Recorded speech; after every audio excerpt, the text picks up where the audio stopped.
কি আমরা ভাগবতের যে দশম স্কন্ধে ওনার যে জন্মলীলা কাহিনী আছে সেটা আমরা আস্বাদন করব। আমরা ভাগবতের পরীক্ষিতকে তার সঙ্গে 60,000 মন্দির এসে আছে। তো প্রথম দ্বিতীয় করে যখন দশম স্কন্ধে এলেন তখন ভক্ত পরীক্ষিত জিজ্ঞাসা করছেন, হে মুনিবর, আপনি চন্দ্রবংশীয় সূর্যবংশীয় সমস্ত লীলা বিস্তার করেছেন, তাদের মাধুর্য লীলা বিস্তার করেছেন। এবার যে বংশে আমি এসেছি সেই যদুবংশে তিনি কর্ণধার ছিলেন।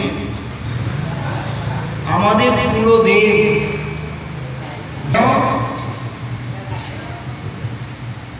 যে ভগবান আমার পূর্বপুরুষকে রক্ষা করেছে, যে কুরুক্ষেত্রের বিশাল সৈন্যবাহিনী নিয়ে যুদ্ধ হয়েছিল, সেখানে কৌরব পক্ষ আর পাণ্ডব পক্ষ দুটো পক্ষ ছিল। যারা তোমার পক্ষে ছিল, তুমি যাদেরকে সমর্থন করলে এই ধর্মক্ষেত্রে, তারা তো উদ্ধার হলোই তোমার চরণতলী আশ্রয় করে। এমনকি তোমার বিপক্ষে যারা ছিল শত্রু রূপে, তারাও তোমার চরণ বদন আশ্রয় করে দর্শন করে তারাও উদ্ধার হয়ে গেল। সেই পিতামহ ভীষ্ম, গুরু দ্রোণাচার্য, আরো কত শত মুষ্টি চালক সবাই উদ্ধার হয়ে গেল তোমার চরণতলী আশ্রয় করে। আমি রইলাম এই বংশের শেষ সম্বল। পরীক্ষিত বলছে, আমি রইলাম এই বংশের শেষ সম্বল। কোথায় থাকলাম? আমার মাতৃগর্ভে। আমাকেও একদম নিঃশেষ করবার জন্য গুরু দ্রোণের পুত্র অশ্বত্থামা ব্রহ্মতেজ নিক্ষেপ করল। ভগবান করুণাময়ী কৃপাময়ী তিনি সেখানে প্রবেশ করে তার সুদর্শন চক্রের আবরণ তৈরি করে আমাকে রক্ষা করলেন। এই যে তার অবর্ণনীয় তৃপ্তি দানকারী লীলা, যে লীলা আস্বাদনে যোগী, ভোগী, সংসারী, সন্ন্যাসী, তোমার অনুগামী, তোমার প্রেমিক, তোমার শত্রু, এমনকি পশু পাখি সবাই তৃপ্তি লাভ করে। কিন্তু এত তোমার কথা শুনে, এত গুণকীর্তন করে, তথাপি তাদের পূর্ণ তৃপ্তি হয় না। তৃপ্তি লাভ করে কিন্তু পূর্ণ তৃপ্তি হয় না। কি? তৃষ্ণা মেটে না। যতই আস্বাদন করে মনে করে যে আরো আস্বাদন করি। খিদা পেলে মানুষের যেমন অন্ন প্রসাদ বা কোনো প্রসাদ গ্রহণ করলে খিদাটা নিঃশেষ হয়ে যায়, খাবারটাও শেষ হয়ে যায়, ক্ষুধাটাও নিঃশেষ হয়ে যায়। কিন্তু তোমার যে লীলা, তোমার যে সুখদ রসদ, যে গুণানুকীর্তন, সেই সরস কীর্তন মহিমা করে তৃপ্তি লাভ করলেও জীবের পূর্ণ তৃপ্তি হয় না। কারণ তার তৃষ্ণা মেটে না, তৃষ্ণা বেড়ে যায় নিরন্তর। তাই হে ভগবৎ প্রেমী মুনিবর, যে কথা শ্রবণে কীর্তনে এমন পরম তৃপ্তি, এমন চরম লাভ হয়, এই মহাসমুদ্র তার বিপক্ষে থেকেও যারা অনায়াসে সন্তরণ করেছে, ভব সমুদ্র পার হয়ে গেছে, সেই লীলা কাহিনী, অর্থাৎ সেই আমাকে যে রক্ষা করেছিল তার আবির্ভাব লীলাটি, তার যে অবতীর্ণ হওয়ার যে কাহিনী, সেই কথাটি আমাকে কৃপা করে আস্বাদন করা। এই হলো পরীক্ষিতের প্রার্থনা ভগবত প্রেমী মুনিবরের কাছে ছিল সুখদেব গোস্বামী।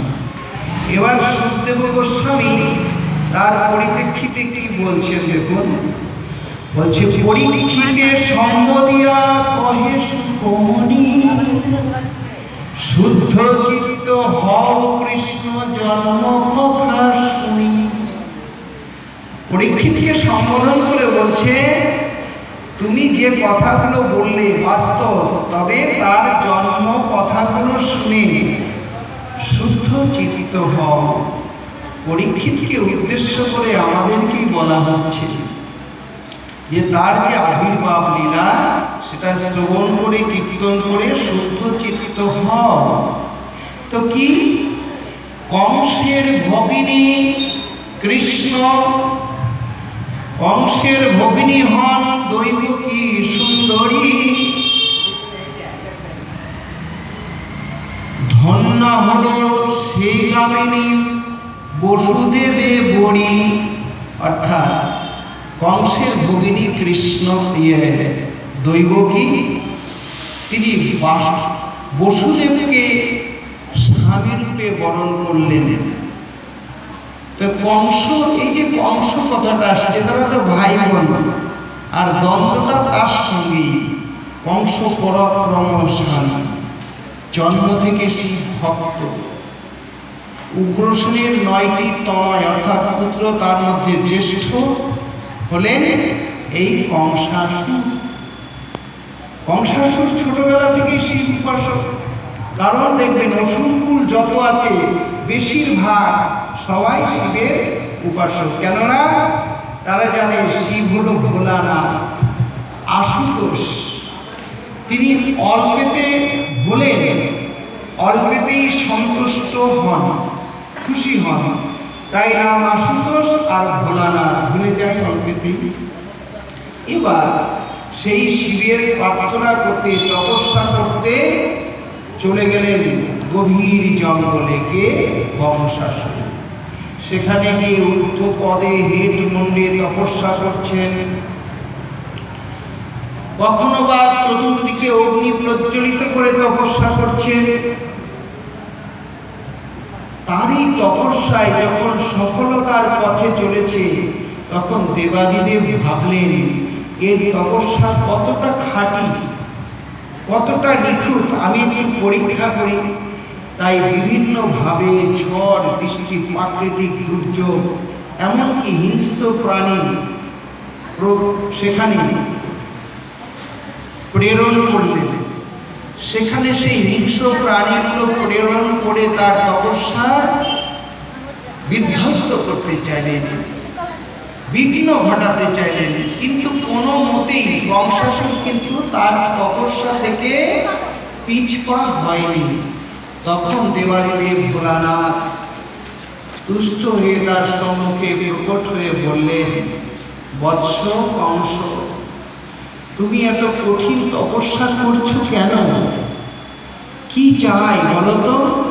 আমি তোমার তপস্যায় তুষ্ট হয়েছি, তুমি কি চাও বলো? তখন কংসাসুর প্রার্থনা করলো, হে দেবাদিদেব ভোলানাথ, যদি আমার তপস্যায় আপনি তুষ্ট হয়ে থাকেন, তাহলে আমি যে বর চাইবো আপনি দিবেন তো? বলছে অবশ্যই, বলো তুমি কি চাও? বলছে আমি পাবো তো সে বর, আমাকে আশীর্বাদ করবেন তো? বলছে তুমি বলো না কি চাও। কি চাইলেন জানেন? যেটা অমর লোকেও সম্ভব নয়। এই পৃথিবীতে একমাত্র ভগবান ছাড়া কেউ অমর নয়, দেবতারাও অমর নয়। অমর লোক বলা হচ্ছে কেননা তাদের দীর্ঘ আয়ুষ্কাল। আমরা তার মধ্যে কতবার কত কুলে যে আসা যাওয়া করি তার হিসাব নেই, তাই ওটাকে অমর লোক বলা হয়েছে। কিন্তু সবাই মর, তার মধ্যে আমাদের আয়ুষ্কাল ছোট। আমরা তার হাতের পুতুলের মতো নেচে বেড়াচ্ছি, তিনি যেভাবে নাচাচ্ছে আমরা সেভাবে নাচছি, কিন্তু তাকে দেখতে পাচ্ছি না। দেখতে পাচ্ছি কি? দেখতে পাচ্ছি না। কেন বলুন তো? হচ্ছে আমরা সেটাকে অমান্য করে তুচ্ছ করে এগিয়ে গিয়ে বিপদের মধ্যে ঝাঁপিয়ে পড়ছি। চতুর্দিকে গীতা ভাগবত নাম সংকীর্তনের একটা তরঙ্গ দেখতে পাচ্ছেন, শুনতে পাচ্ছেন, আমরাও অংশগ্রহণ করছি না? কিন্তু হৃদয় মাঝে ভক্তির অঙ্কুরোদ্গম কতটা সিক্ত হয়েছে, এইটা আমার প্রশ্ন। এত ভক্ত সঙ্গ করছি, ভাগবতের একটা তরঙ্গ, ভক্ত সঙ্গের একটা তরঙ্গ, কিন্তু আমার হৃদয়ে কতটুকু ভক্তি বীজ রোপিত হয়েছে, কতটুকু সিক্ত হয়েছে অঙ্কুরোদ্গম ঘটানোর জন্য, এইটা হলো প্রশ্ন। এইটার অভাব আছে বলে আজকে সমাজে হিংসা, নিন্দা, পরমের চর্চা বাদ দিয়ে পরচর্চা, আজ দিকে দেখে দেখুন হানাহানি, কাটাকাটি, মারামারি, লোভ লালসায় জরাজীর্ণ। সে অর্থের লোভ, সম্পত্তির লোভ, নারী লোভ, ক্ষমতা দখলের লোভ, এই বিভিন্ন লোভাতুর হয়ে মানুষ আজকে বিশৃঙ্খল। কিন্তু যদি এই ভাগবত ভক্তির কথা, ভগবানের কথা অন্তঃকরণে প্রবেশ করাতো নিঃসংকোচে, এবং তার প্রতি যদি আমার অনুরাগ প্রকৃত হতো, তাহলে এই হানাহানি, মারামারি, টানাটানি, কাটাকাটি, ফাটাফাটি সমাজে কিচ্ছু থাকতো না। প্রশ্ন হলো, একজন বৈষ্ণবকে জিজ্ঞাসা করা হচ্ছে, সাধুকে জিজ্ঞাসা করা হচ্ছে, সৈন্যরা তো পাহারা দেয়, বিশৃঙ্খলা রক্ষা করে, আপনি কি করছেন? বৈষ্ণবকে প্রশ্ন করা হচ্ছে, সাধুকে প্রশ্ন করা হচ্ছে, আপনি কি করেছেন? যদি বিশৃঙ্খল হয় দেশের মধ্যে বসে, আপনি কি ধ্যান জ্ঞান এমন ভাগবত পাঠ বসে করতে পারবেন? পারবেন না। আপনি তার জন্য কি করেছেন? বলছে, শোনো, আমি কিছু করতে পারিনি, তবে আমি যে সংসারে থাকি, দেখা গেল আমার সংসারে সবাই আমার বিরুদ্ধে খাচ্ছে, বিমুখ। আমি যদি নিরামিষ ভোজি হয়, তারা আমিষ ভোজি। আমি যদি ভক্ত সঙ্গে যাই, সে অভক্ত সঙ্গ করে। আমি যদি আজকে তিলক ধারণ করি, সে আমার বিরোধিতা করে। ঠিক আছে? কিন্তু এমন একদিন আসবে যে আমার দেখা দেখি আমার পরিবারের একজন, দুইজন, তিনজন, পাঁচজন করতে করতে যে এত প্রতিরোধ, এত বাধা বিপত্তি, বিঘ্ন সৃষ্টি করছি, তথাপি তিনি ওই পথেই আছেন। কি আছে মধ্যে? একটু একটু করে পরিবর্তন হতে হতে পরিপূর্ণ সংসারটা একদিন সংসার বৃন্দাবন হবেই হবে। আর যখন এই সংসারটা পরিপূর্ণরূপে বৃন্দাবন হবে, ওই সাধুর আচরণ দেখে পাশের বাড়িওয়ালা ভালো হবে। পাশের বাড়িতেও সেই আওয়াজটা যাবে যে ভোরবেলা উঠে কাশতাল বাজায়, করতালি বাজায়, করতাল বাজিয়ে নাম করে, ভালোই তো আছে, তাহলে আমিও একটু করে দেখি, হয় কিনা বলুন? হবে না? এ তো দেখছি ভালোই ভক্ত সঙ্গ করে বেড়াচ্ছে, খুব ভালোই আছে, আমিও একটু ভক্ত সঙ্গে যাই, কি হয়? পাশের চারটে বাড়ি হবে। চারটে বাড়ি হওয়ার পর গোটা পাড়াটা হবে, পাড়াটা হওয়ার পর গ্রামটা হবে, গ্রামটা হওয়ার পর গোটা থানাটা হবে, থানা হওয়ার পর গোটা ব্লকটা হবে, ব্লকগুলো হয়ে জেলা হবে, জেলার পরে রাজ্য হবে, তারপরে দেশ হবে। এইভাবে পুরো দেশটা শান্তি প্রিয় করবার জন্য তপস্যা, যে ভগবান ভক্তি অর্জন করো, হৃদয় মাঝে ভক্তির অঙ্কুরোদ্গম রোপণ করো, বিক্ষিপ্ত করো কৃষ্ণ প্রেমে, কৃষ্ণ ভক্তিতে, তাহলে দেখবে পরম শান্তি তুমি পাবে। তোমার কিছু না থাকে, কিছু না থাকে, যদি একমাত্র কৃষ্ণ প্রেম, কৃষ্ণ ভক্তি যদি থাকে, তাহলে তোমার কোনো কিছুর আর অভাব থাকবে না, না, না। সেখানে একমাত্র চিন্ময়ী আনন্দ। তো কংসাসুর সেটা চাইলো না। কি চাইলো? একটা ঠুনকো জিনিস চাইলো। কি জিনিস চাইলো? খুব তুচ্ছ জিনিস। জিনিসটি কি? বলছে